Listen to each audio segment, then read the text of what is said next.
तो हम आगे डिफरेंट स्पीशीज़ के बारे में पढ़ रहे थे। ये हमारी जोग्राफ़ी है, इसका चैप्टर 2 है the Himalayan you in trouble. तो हिमालय में एक मेडिसिनल पौधा होता है, तो हिमालयन यू जो है उसको टैक्सेस बैलेंचियाना कहते हैं। इज़ ए मेडिसिनल प्लांट, वो एक औषधीय गुणों वाला पौधा है। Found in various parts of Himachal Pradesh, वो हिमाचल प्रदेश के अलग अलग भागों में पाया जाता है एंड अरुणाचल प्रदेश में पाया जाता है। A chemical compound called taxol is extracted from the bark the needles twigs and roots of this tree. तो इसकी जड़ों और टहनियों से और इसकी खाल से, इसकी छाल से वो दवाई पैदा की जाती है and it has been successfully used to treat some cancers. तो अलग अलग प्रकार के कैंसरों के इलाज के लिए इस दवाई का प्रयोग होता है। The drug is now biggest selling anti cancer drug in the world. दुनिया में सबसे ज़्यादा एंटी कैंसर ड्रग के रूप में ये दवाई यूज़ की जाती है। The species is under great threat due to over exploitation. तो इसका बहुत ज़्यादा दोहन हुआ है, इस पौधे से ज़्यादा लाभ कमाने के लिए ये लोग इसको काटते हैं, तो इसको अब ख़तरा हो गया है। इन द लास्ट 1 डेकेड, जो एक पिछला दहाका है, 10 साल का समय, thousands of yew trees have dried up in various parts of Himachal Pradesh के बहुत सारे भागों में ये जो पौधा है वो सूख गया है एंड अरुणाचल प्रदेश में। तो tribal girls using bamboo saplings in a nursery और मुखाली और नियर साइलेंट वैली के पास जो औरतें हैं वहाँ पर बांस के पौधे लगा रही हैं। और यहाँ पर tribal women selling minor forest produce, जो जंगलों से प्राप्त होने वाली चीज़ें हैं वो आदिवासी लड़कियाँ उनको सेल कर रही हैं। Leaf litter collection by womenfolk, तो ये पत्ते इकट्ठे करके ला रही हैं जो जलाने के लिए वो लोग काम में लाएंगी।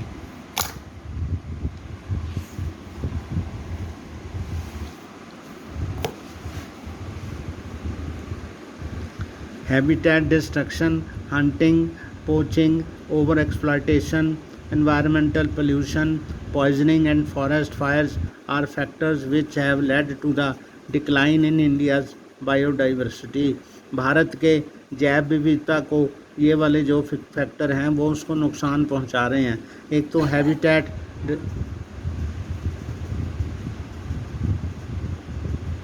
हैबिटेट डिस्ट्रक्शन है, यानी कि जो जीवों का रहने वाला स्थान है उसको हमने नुकसान पहुंचाया है।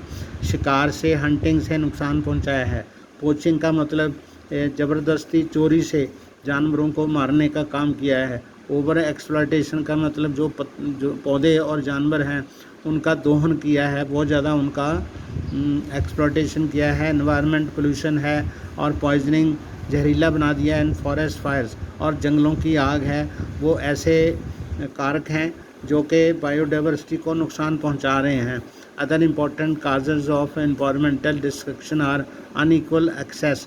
अनइक्वल एक्सेस का मतलब है कुछ लोगों को वो जो जंगल का जो सामान है वो मिलता है, उनकी पहुंच में है, और दूसरे जो गरीब लोग हैं उनकी पहुंच में वो नहीं है।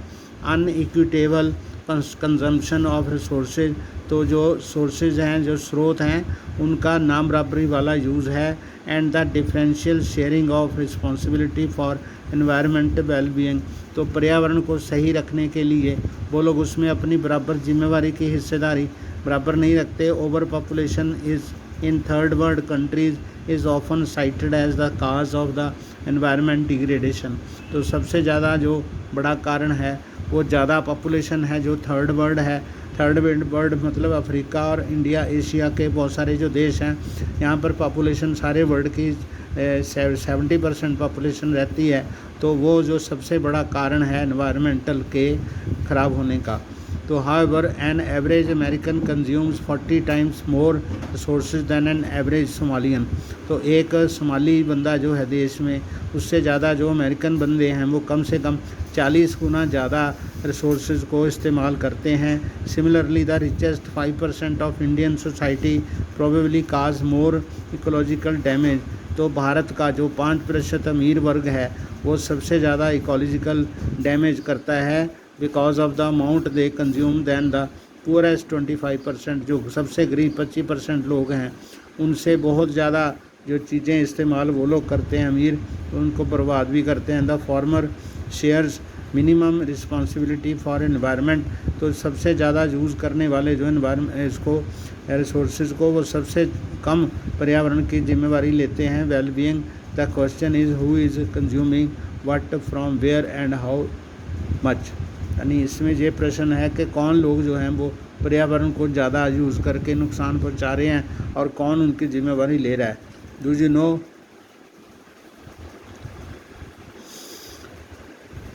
You know that over half of the India's natural forest are gone. तो उसकी आधी जो इंडिया की भारत की जो जंगली संपत्ति है वो नष्ट हो गई है। 1/3 of the wetland drained out. तो जो ऐसे ज़मीनें थी जहाँ पर हर समय पानी रहता था, हर समय ज़मीन के ऊपर दलदल वगैरह रहती थी, जहाँ पर बहुत सारे स्पीशीज़ पनपते थे, वो ख़त्म हो गई है। 70% of its surface water bodies polluted. 70% जो पानी उसके सरफेस पे था नदियों तालाबों का वो गंदा हो गया है, पानी मतलब उसको यूज़ नहीं कर सकते। 40% of its mangroves wiped out. 40% उसके जो मैंग्रोव्स वृक्ष हैं जो कोस्टल एरिया में होते हैं वो नष्ट हो चुके हैं। And with continued hunting and trade off wild animals. तो जंगली जानवरों का शिकार उसकी वजह से और उसके जो अंग हैं उनको बेचने के कारण and the community valuable plants, जो सामाजिक तौर पर लोगों के लिए ज़रूरी पौधे हैं, thousands of plant and animal species are heading towards extinction. तो वो जो पौधे हैं जो हमारे लिए बहुत ज़रूरत वाले हैं वो सारे ख़त्म हो रहे हैं। तो the destruction of forest and wild life is not just a biological issue. तो ये सिर्फ एक बायोलॉजिकल इशू नहीं है जो हम इसको वाइल्ड लाइफ को नष्ट कर रहे हैं। That biological loss is strongly correlated with the loss of cultural diversity. जो कल्चरल जो हमारी डाइवर्सिटी है, भिन्नता है, उसके साथ इसका बहुत गहरा संबंध है। Such losses have increasingly marginalised and impoverished many indigenous and other forest dependent communities। तो जंगलों पर निर्भर करने वाले बहुत से लोगों का जीवन इन बातों से बहुत कष्ट में आ गया है कि उनको जो प्राप्त होने वाली चीज़ें जो उनको जंगल से मिलती थी वो अब नहीं मिल रही हैं। Who directly depend to various components of the forest. जो कि जंगलों से प्राप्त होने वाली बहुत चीज़ों पर वो लोग निर्भर करते थे, तो भोजन के लिए निर्भर करते थे। Drink, medicine, culture, spirituality etcetera जो उनको प्राप्त होता था। Within the poor women are affected more. जो गरीबों में औरतें सबसे ज़्यादा प्रभावित हुई हैं। In many societies women bear the major responsibility of collection of fuel, fodder, water and other basic substances needs. तो जो ज़्यादा इलाकों में जब ये चीज़ों की कमी हो जाती है तो औरतों को भोजन के लिए, ईंधन के लिए, पानी के लिए एक स्थान से दूसरे स्थान पर ज़रूरतें पूरी करने के लिए जाना पड़ता है। As these resources are depleted. जैसे ही ये रिसोर्सेज जो ख़त्म हो रहे हैं, the drudgery of women increases. तो उनका कष्ट और ज़्यादा बढ़ गया है। And sometimes they have to walk for more than 10 kilometre to collect these resources. तो ऐसे रिसोर्सेज को प्राप्त करने के लिए उनको 10 किलोमीटर से ज़्यादा का भी समय लगता है। The causes serious health problems for women and negligence of home and children because of the increased hours of work. ज़्यादा घंटे काम करने की वजह से औरतों का अपना सेहत का नुकसान भी होता है, उनके बच्चों का भी सेहत का नुकसान होता है। उनकी घरों में जो उनके काम है उसकी अवहेलना होती है, तो उसका ज़्यादा समय दूसरे कामों में व्यतीत होता है। Which often has serious social implication. जिसके दूसरे सामाजिक अन्याय लोगों के साथ होते हैं। The indirect impact of degradation such as severe drought और डिफॉरेस्टेशन इंड्यूस्ड फ्लड। तो जंगलों के काटने से और सूखे की वजह से जो जंगलों को काटते हैं उससे भी बहुत हमारा नुकसान होता है। Also hits the poor hardest, सबसे ज़्यादा नुकसान जो होता है वो गरीब लोगों का होता है। Poverty in these cases is direct outcome of environmental destruction, तो पर्यावरण के विनाश के साथ लोगों में गरीबी और ज़्यादा बढ़ जाती है। Therefore forest and wildlife are vital to quality of life, तो जो जीवन की गुणवत्ता है उसके लिए जंगलों का और जंगली जीवों का होना बहुत ज़रूरी है।